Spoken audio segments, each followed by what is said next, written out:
Can we please have some straight talk about the pardon of Hunter Biden? Because there are realities neither President Biden nor President-elect Trump and his supporters are telling you about all of this.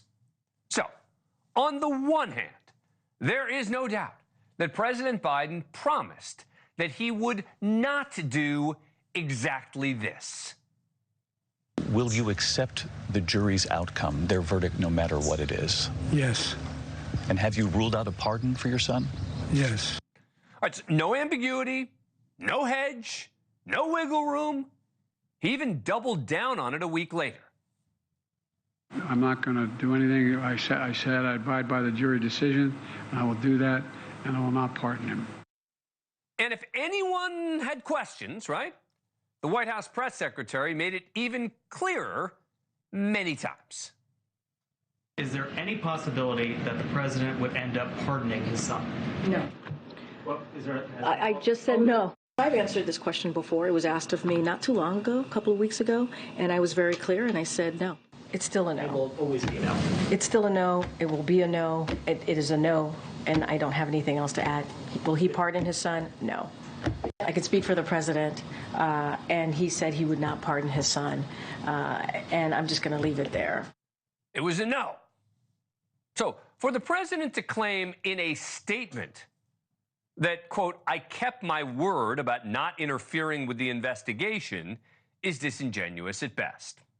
I also question President Biden's claims in that same statement that had the plea deal held where prosecutors recommended Hunter to get probation, that it, quote, would have been a fair, reasonable resolution of Hunter's cases.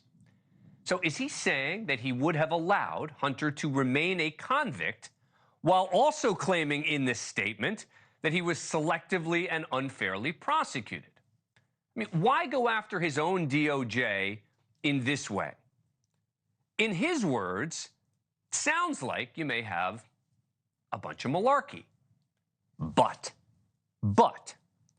he also has a point about Hunter being selectively prosecuted here.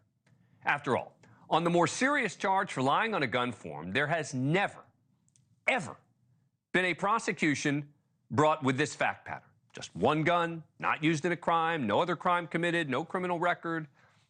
As for the tax cases, a bit closer. The president refers to Hunter as being late in taxes. It was more than being late.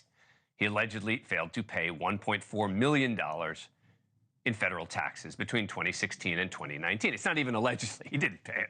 He got caught. Yes, it's true that most often that is resolved by paying it back with a fine, but not always. Nevertheless, he has a serious argument for selective prosecution, which many on the right want to completely ignore. Like Senator Josh Hawley saying, never forget, while Hunter was selling access to the big guy, Joe Biden's administration sent SWAT teams to the homes of profilers, recruited spies in Catholic parishes, treated parents as domestic terrorists, and prosecuted Trump, the most lawless administration in history. Now, even if you believe that Hunter was talking about his dad as the big guy, that was in 2017. Biden wasn't even VP, and he certainly wasn't president, sending any SWAT teams anywhere.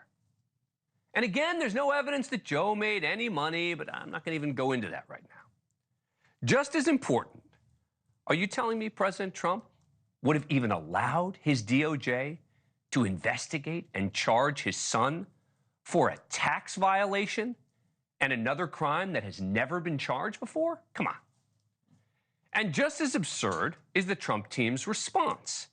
His communication director, Stephen Chung, saying the failed witch hunts against President Trump have proven that the Democrat-controlled DOJ and other radical prosecutors are guilty of weaponizing the justice system. That system of justice must be fixed. Wait. President Biden had to protect Hunter against his own DOJ. How is that weaponization of the DOJ? President Biden allowed a lifelong Republican appointed by Trump, made special counsel by Merrick Garland, to investigate and prosecute his son. But that's not going to stop some from claiming that is weaponization.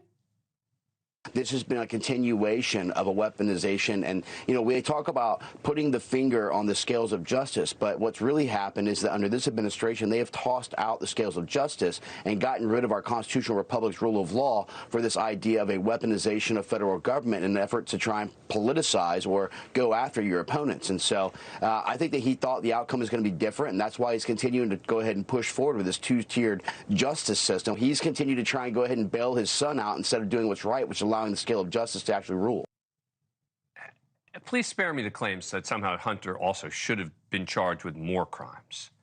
Republican David Weiss investigated everything he could. He threw the book at Hunter. He is even today fighting President Biden to try to prevent the convictions from being wiped from the books.